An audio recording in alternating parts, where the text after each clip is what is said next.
Mi nombre es Sara Valentina Gómez Hernández, estoy en el curso de Cristología y hoy vengo a responder las preguntas que me está haciendo el entrevistador Samuel Iguarán, Buenas noches. un invitado especial.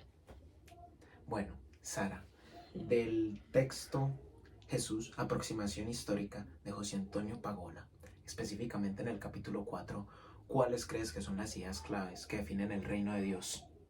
Bueno, este texto tiene muchísimas ideas o aproximaciones de lo que significa y de lo que serían probablemente las representaciones del reino de Dios. Sin embargo, la que más me llamó la atención, con la que más me quedo y la que es más significativa para mí es que nos muestran un reino de Dios que está lleno de esperanza y lleno de restauración para todos. Un reino de Dios que no se queda pequeño ni muy grande, un reino que es exactamente para todos, que es cercano, que es posible llegar a él.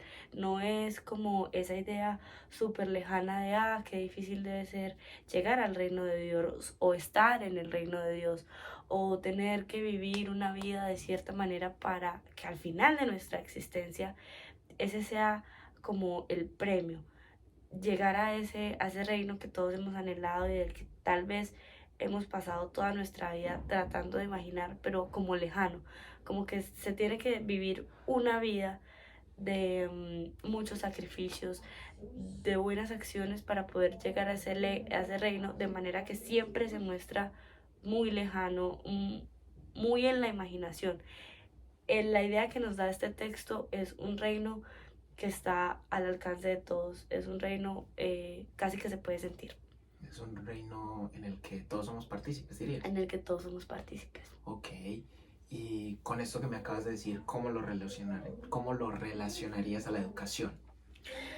Bueno, puedo decir que se relaciona con una educación desde la humanidad, como preparar a las personas y a todos los estudiantes que pasen por mi salón de clases, no para enfrentar un examen o no para enfrentar un mundo académico, sino para enfrentar la vida, para enfrentar aquello que de pronto está bien o mal, para enfrentar situaciones que de verdad los confronten contra su ser y su integridad, los valores y las cosas que han aprendido. Otro punto importante es el de la educación desde el ejemplo. Siento que este texto nos da grandes momentos en los que reflejan cómo Dios nos daba ejemplos para seguirlo a Él, para seguir sus acciones. Y pues yo creo que así lo utilizaría para, pues como profe en el contexto en el que me muevo. Okay. No puedo llegar a dar una clase sobre valores y ser una persona totalmente ajena a eso que doy en mis clases. O sea, que dirías que es como una manera de tener contenido académico Sí, relacionado. relacionado. Ok, pasemos a lo siguiente. Del texto ¿Quién es este hombre? De Albert Nolan, en el capítulo 3, los pobres y los oprimidos. ¿Qué acciones puedes resaltar de Jesucristo? Yo puedo resaltar que es un Jesucristo que no se muestra lejano, que se muestra realmente muy cercano, muy al servicio, muchas veces se escucha pues, y se lee y uno puede ir a misa o al culto, a lo que sea que vaya, y Jesús es el camino, pero tal vez no se entiende mucho qué significa. Lo hemos repetido y lo hemos escuchado muchas veces, sí, Jesús es el camino, pero realmente lo que este texto me deja es que Jesús se convierte en el camino. Él busca las maneras tal vez de llegar a nosotros, muchas veces incluso sin buscarlo. Muchas veces el ser humano se envuelve en problemas y trata de culparlo a él por lo que pasa, pero no trata de encontrar cómo puede ser que él media esta situación.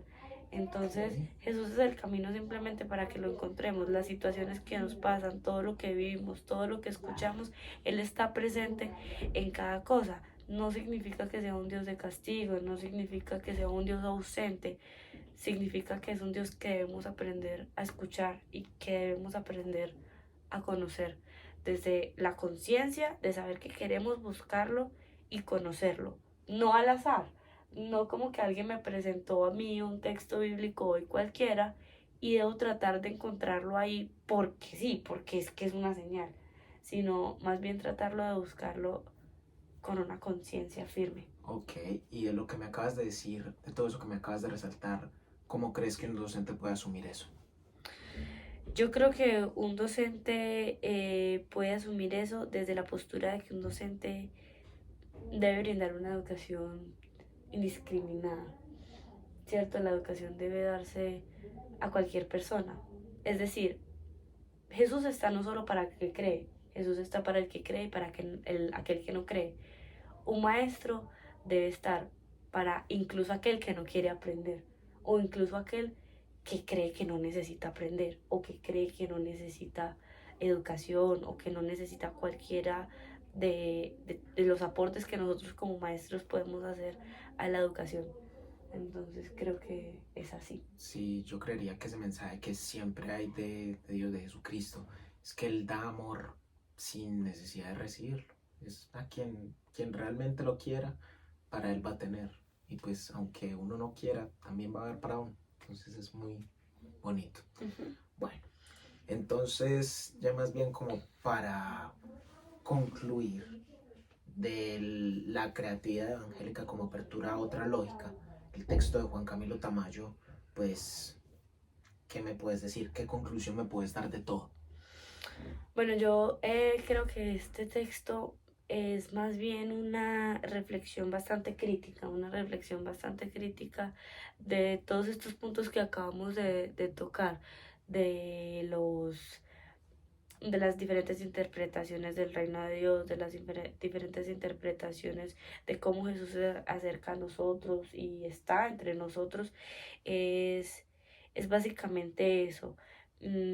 Trata de los ciudadanos con integridad, de los valores que puede llegar a desarrollar una persona y de la manera en que somos responsables de esos valores y de esas acciones que tomamos cada día y que reflejan realmente ese tipo de persona que queremos ser, ese tipo de mensaje que queremos transmitir, sin necesidad de ir por la vida siendo, siendo como unos canzones, por así decirlo. Hay muchísimas maneras de, de tener el mensaje para nosotros, de dar la buena noticia al mundo, de dar la buena noticia en clase, de dar un testimonio bonito, de sembrar algo de fe y esperanza en la vida de las personas y no necesariamente tiene que ser con la Biblia en la mano y con un sermón netamente sesgado a lo religioso, que es muchas veces como un rechazo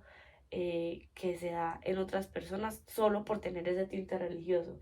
Realmente hay muchas maneras más de demostrar que Dios obra en nuestra vida a través de cosas cotidianas, de cosas sencillas y de cosas que realmente pueden dejar huella sin que ni siquiera eso represente religión. Dejar huella en el ser. Ujú. Bueno, Listo. muchísimas gracias. Hasta luego.